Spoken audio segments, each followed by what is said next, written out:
Good afternoon, ladies and gents, boys and girls, and welcome to another edition of Coffee Break Plugged In. My name is Nick. You're on the radio, but now with you on video as well. We're trying to reach out to you no matter where you are online. Thank you very much for keeping me company today. I'm alone today, but it's going to be interesting because we have a guest. When it's plugged in, we always have a very interesting and amazing guest. And so, how about I introduce you to today's guest? Please welcome Miss Rachel Alejandro.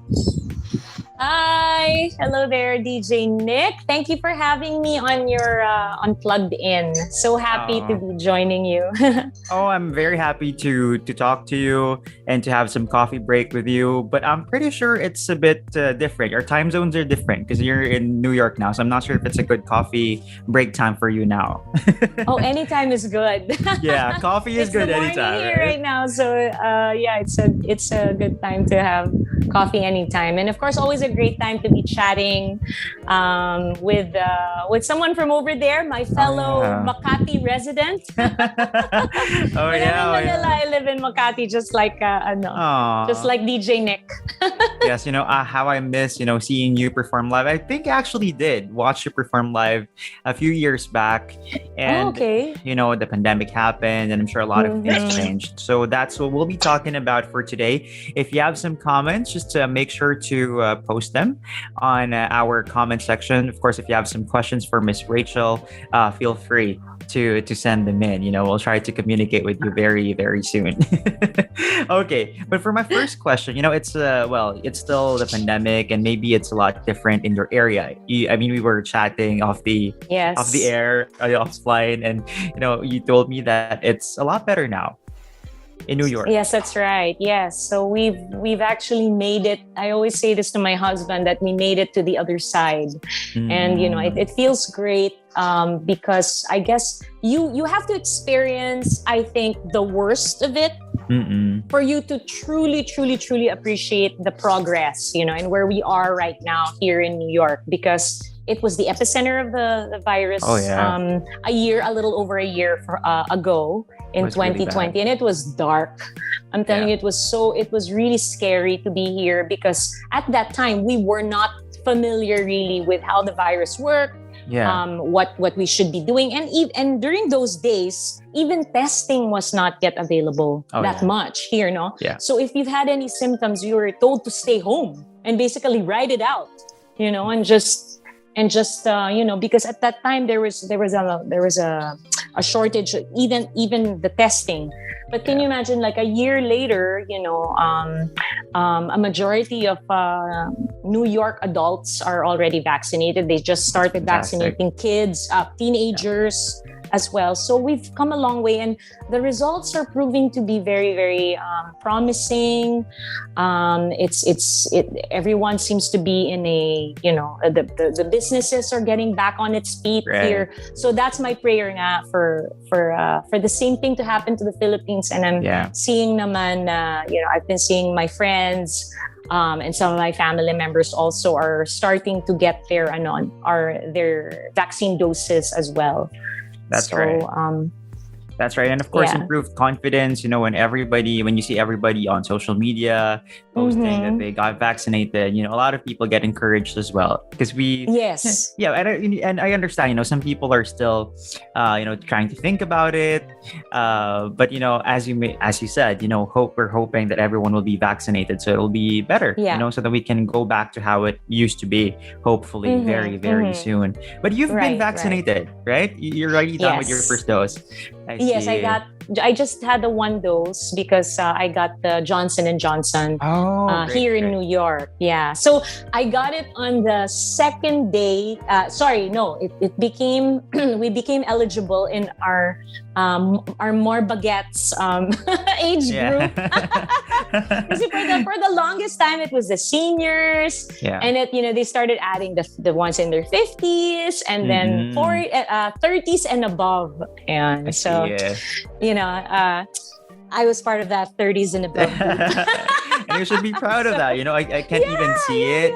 I know, before this, people know you as being healthy. We know that you have a book, and I've always been a fan of yours, not just with your work, not just with your, with your music, but also how you're able to actually encourage people to live a healthier life. Something that we really need right now. So we'll get to there in just a bit. We can talk so much about a lot of things, I'm sure, but I did a bit of research, and one thing that they want me to ask you is actually this. All right, from my research, I found out that you started in show business at the age of 12. Is that correct? That's right. Yeah. Okay. So not that long ago. Not that long ago, right? I'm kidding. Everyone knows exactly how long ago that was, except for I'm looking at you, Nick, and I'm seeing that my showbiz career is definitely way longer than you've been alive. I don't think so. As you said, it's not a long time ago, and I'm in my 20s, so I'm pretty sure we're almost, at the same range there. But anyway, Miss Rachel, how did you start? Like, how did that happen? At 12 years old, being in show business, how was it like for you, and what got you into the business? Yeah, so many of you, maybe some of your listeners may probably know that I'm a second generation artist. So my dad, Hajji, is an OPM icon from the 70s and the 80s. And so I guess you could say that I followed in his footsteps. And, at that very, very early age of 12 years old, Herman Moreno, Kuya Germs, was the big, discoverer of new talent at that time. So I joined that TV show called That's Entertainment, along with other teens at that time. So, and then a few years later, I recorded my very first album with Alpha Records, and out the songs. And from that came the songs Mr. Kupido, K.S.P, Tagal, and of course future albums such as that featured Nakapagtataka and all of my other hit songs. So that's basically how it started, and I proceeded to also do at least one musical a year, and that is really my true love. So I've been doing musicals until a few years ago in 2017. I produced. I was part of the producing team of an award-winning musical film called Ang Larawan. And so in the last few years, I've been also doing a lot of films. I did Quezon's Game, which came out a couple of years ago and is now showing on streaming platforms such as I Want. It's on Amazon, it's on Apple TV, etc. So I've done a little bit of everything: recording, concerts, musicals, writing as well, right? Writing. I published 3 books about healthy eating, healthy cooking. Yeah. So you've been very active. I guess the point is, even if it's show business or whatnot, you're always there. And the thing is, my point is, you're still here. You're still very active in the industry, and you're considered as many as a veteran. I hope that sounds more of a compliment. That you're considered a veteran entertainer. Although let's not. I don't think it can. Definitely, it can't be helped. But in some cases, like, I'm okay with being called ate by, like the newer members of the industry that see me, as hello po, diba? Oh yeah. Hello po, and that's fine. People your age will say, hi, Miss Rachel. Miss Rachel, or, but just, what really irks me sometimes is like, hello, tita. Oh, wow. That's a lot to take. Yeah. So it can't be helped.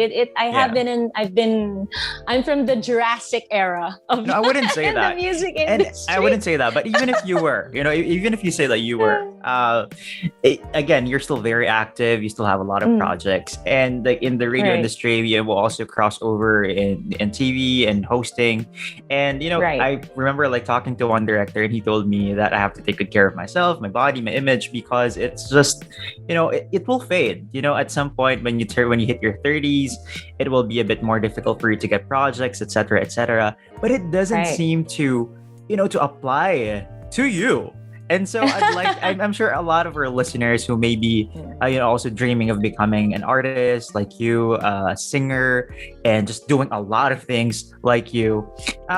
Can you tell a piece of advice, or maybe pieces of advice, on how you could take good care of your career and to stay in show business for a long time?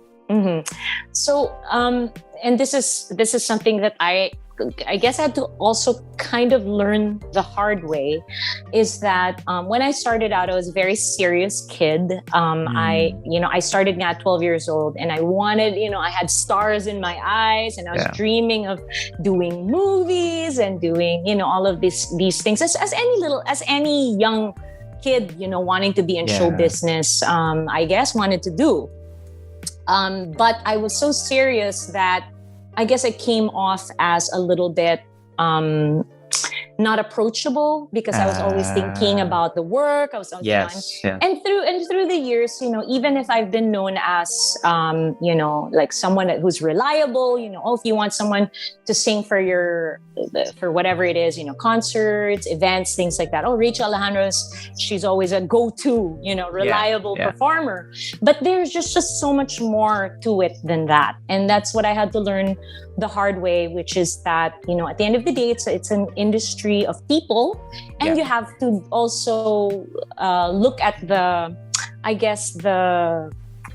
kind of like, not really the marketing, but kind of the PR side of things. Because, so as an artist, sometimes you're more of an artist, and sometimes you're more of, you're better at marketing, the people skills in the marketing and all that. And I was not good at that at all. Yeah. So, you got to balance that, for you, all of you guys out there, the young aspiring performers, is that you have to balance, a little bit of everything, and just be someone that, that they want to work with. So of course, don't ever stop being, if you're already very reliable and professional, keep at it. Obviously practice makes perfect, but don't also lose sight of the fact that at the end of the day, people have to like you, and people, if you want to be hired for things, you want to come off as someone fun to work with.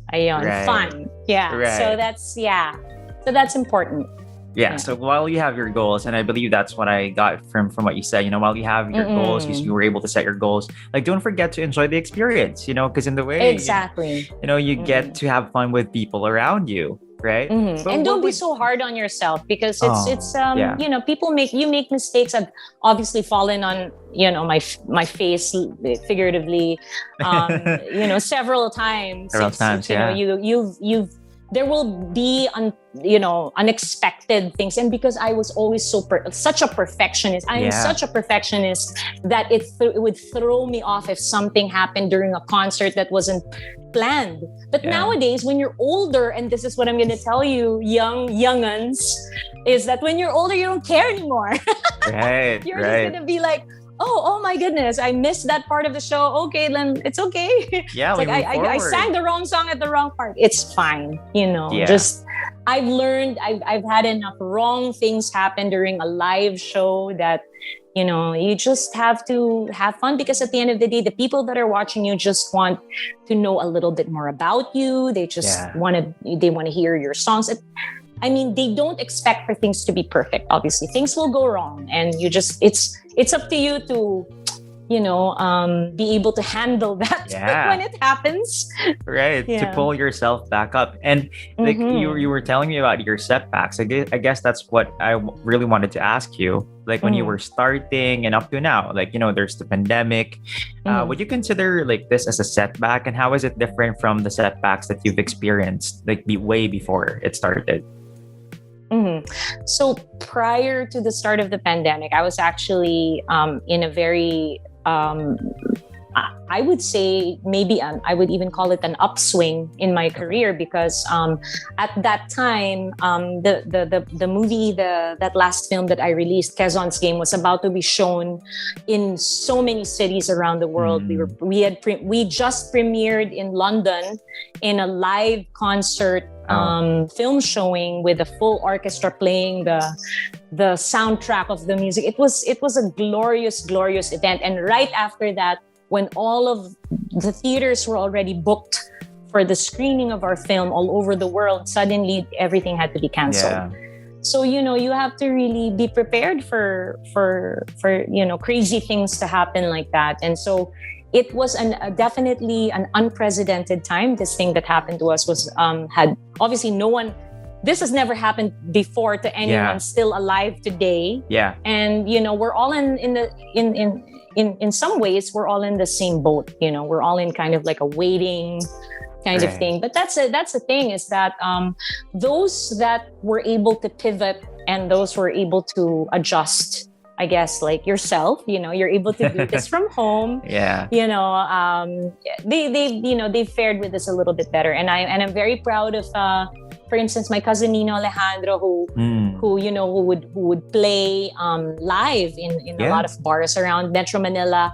That suddenly he's singing. It's been more than a year now that he's been performing live every single day on Kumu. So a lot of our performers are just this like, we have to adapt. We have to adapt to the times, and I think that's what's important. We have to learn how to do that.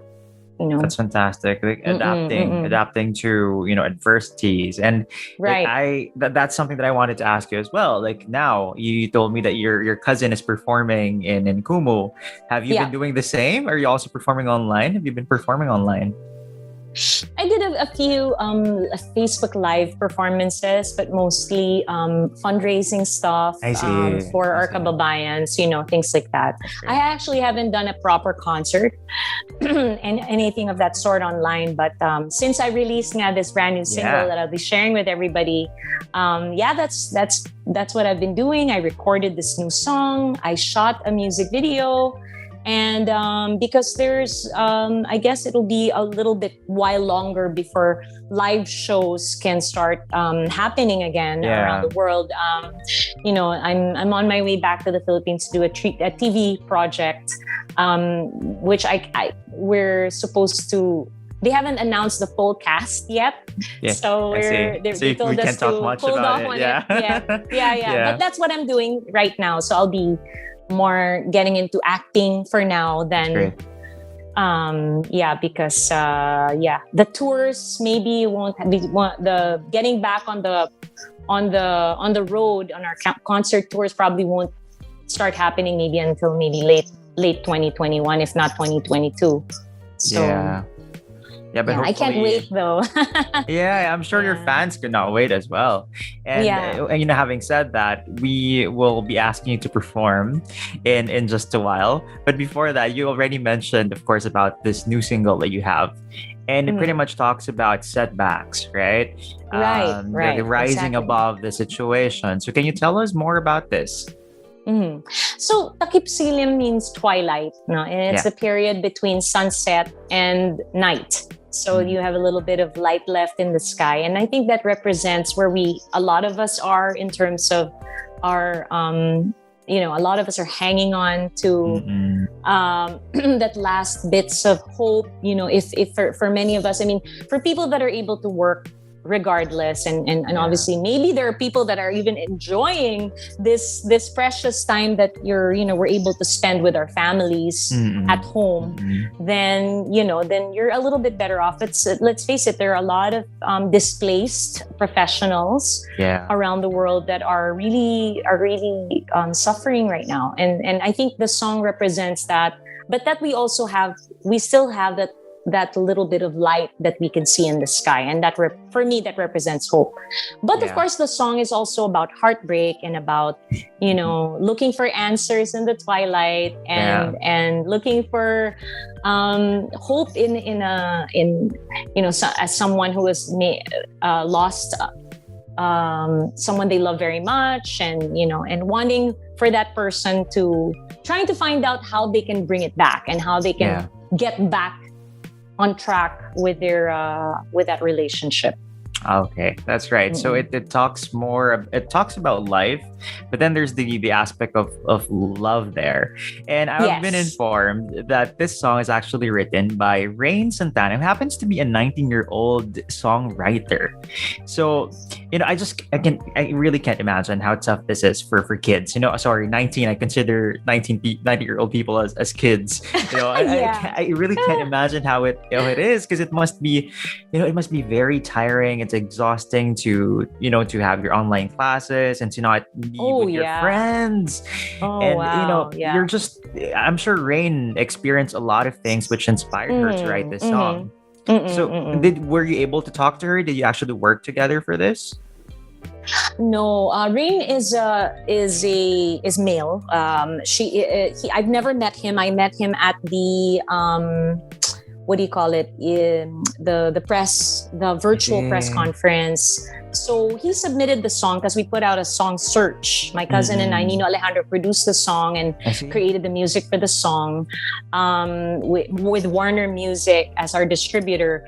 I met him only there. And as far as I know, Rain is 19. I'm not entirely sure if he was writing from a true experience, although if you listen to the song, as you will hear a little later, it seems to me like it's coming from a place that's very, very real. And 19-year-olds, I was at the age of 19 years old, I almost got married. Believe it or not. Oh, wow. I was married at the age of 19. Yeah. So, you think about that as a kid, but since I was working so young, I started when I was 12. By the time I was 19, I felt like a veteran. Right. I honestly felt like, 7 years in the industry already at that point. So, I think the heartbreak is definitely real at any age. Correct. So I believe, he was writing from it seems like he was talking about something very, very specific. Yeah, which can be relatable, not just for teenagers. It as you said, it can happen to anybody regardless of age, right? So now let's talk a bit about that before we hear you perform this live. We're very excited about that. What can you say to all the 19-year-old guys and girls, watching us?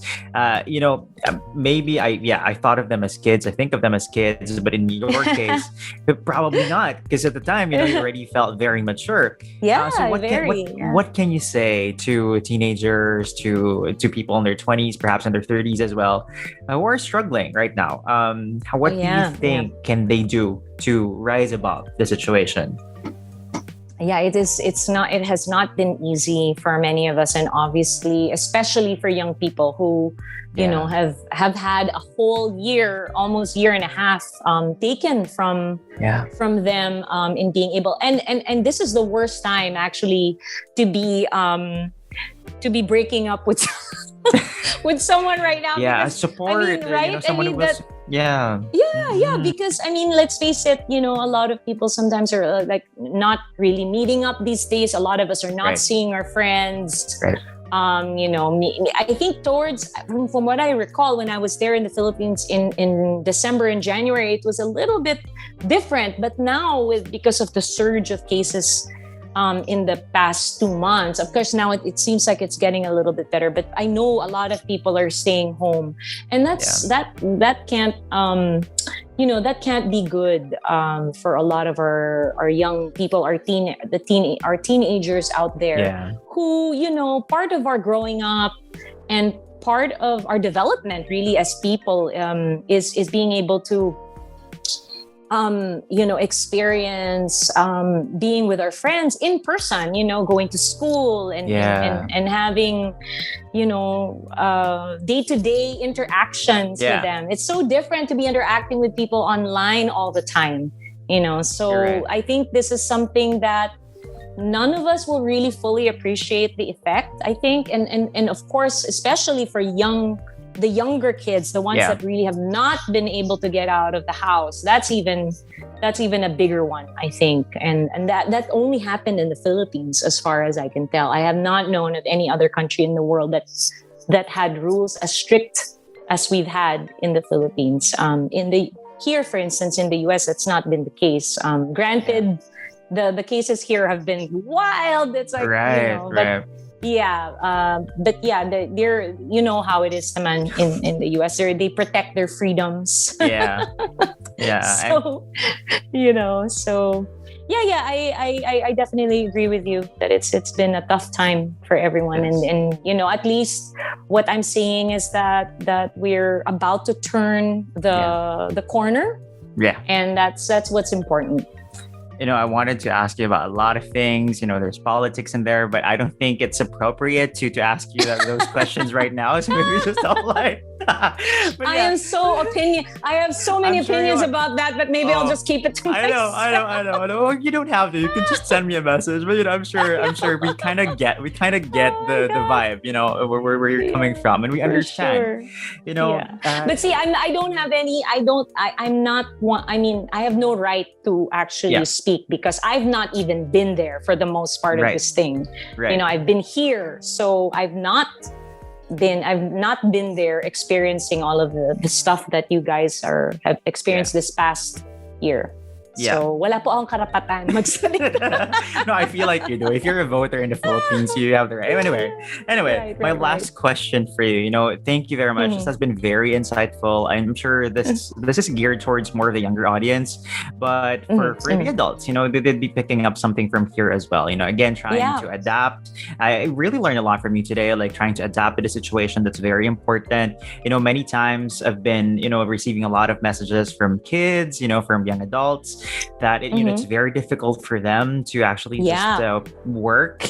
They don't even know why they're working in the first place. Like, it's very difficult for them. They're dragging themselves every single day to just put food on the table. Plus, again, my last question for you is really just for the kids, for the ones who are I feel like their youth has been taken away because of the pandemic, right? And many times I've been asked this question as well, like for those who want to become radio DJs, those who want to become not singer, but not directed to me, right? But to artists. Yeah. They ask this question, like, what can we do? Because you always say, like DJ Nick, you always tell us to build your portfolio, to host events, and to, even if it's for free or whatever, to audition. Yeah. But now we can't do it because we're at home. Some of us don't even have internet. So I want to ask you a very practical question, like for you and for the young artists out there who may be, wanting to break into the industry. What could be a very practical advice for them to hold on? And what can you say about this? So I'll probably give the advice that based on what my husband, for instance, did to get the job that he has right now here in New York. Because when he moved here 3 years ago, he also didn't know anyone here, but the few people that he did know, like he made connections, like he started asking the people that he did know, who do you know who might be in this industry, blah, blah, blah. And I think that, we a lot of us probably, especially for artists, there may be very, very little work to do right now because only the biggest stars and the biggest concert performers are doing online concerts these days, right? So it's slim pickings, as they say, But use this time, don't waste your time just because you're stuck at home. Use this time to create. Number one, to create. If you're an artist, collaborate. This would be a good time to be collaborating with other artists, songwriters. If you're an actor, or you're an aspiring actor, maybe there are classes, because I did that too. A few months ago, I took a course here, an acting course online. I did a course with Stella Adler, which is a New York-based acting school. Very, very, it's a very prestigious school here, but no in-person classes. So maybe you can do that. Maybe you can start just making the connections, making friends online, but focusing on the part of the industry that you're interested in. So if DJing is your thing, maybe get connected with DJ Nick. Yeah. Reach out to DJ Nick. And I'm like, DJ Nick's like, please don't. Like, I'll do my best. I don't want to be bombarded. No, but seriously, like, look at where it is that you see yourself eventually being the industry that you want to be a part of, and do a little bit of reach out. And don't be disappointed if the person won't get back to you. Because honestly, like in the case of my husband, a lot of people ignored him. Yeah. He sent messages to everyone. But eventually, you're going to find a connection. There's going to be some kind-hearted soul out there who will be willing to, go out on a limb for you for no reason at all. Just because, they felt like maybe somebody extended the same kindness to them in the past, and they feel like they wanna give back. So that's something you can do. And because it's only, I'm counting that, we're in the last stretch. Yeah. So, use that time. Don't waste that time on definitely you use this time to enjoy time with your family. Maybe the time that you usually won't be able to get if you're very, very busy. Appreciate that time, but at the same time, work on your stuff as well. All right. I guess that's really very practical advice. I hope that you really push yourself, my guys and girls. And of course, to give us more hope. Thank you very much, by the way, Miss Rachel. I'll be talking to you in a while. But now maybe you can drink some water or maybe just to breathe in and breathe out, because we are very much ready to hear you sing your single, Takip Silim.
Ladies and gents, again, a big hand for Miss Rachel Alejandro. That's Thank such a wonderful you. song. Very, very hopeful. That would leave a smile on everybody's faces, I guess, or just a bit of hope. We all need that during this time. So why don't you invite, of course, our viewers, our listeners to listen, to stream your song? I believe it's everywhere, right?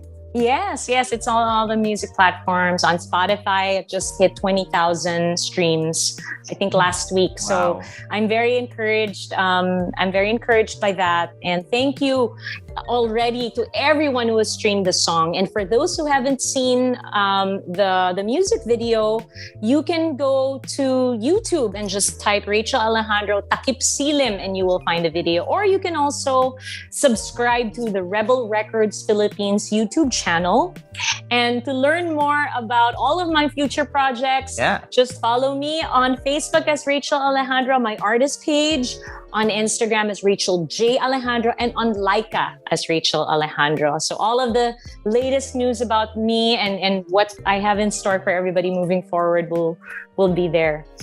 Yeah, we're very excited to know what's next for you, pandemic or not. So I'm sure our listeners will just follow you and maybe send you a message as well. Maybe they found your talk inspiring today and they would be sending you a message. Yes, so please do. That would be nice.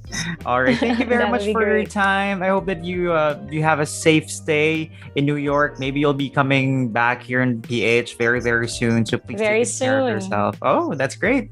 That's great. Ladies and gents, once again, thank you very much for joining us in our coffee break. This was a lot longer than usual because I really enjoyed talking to Miss Rachel.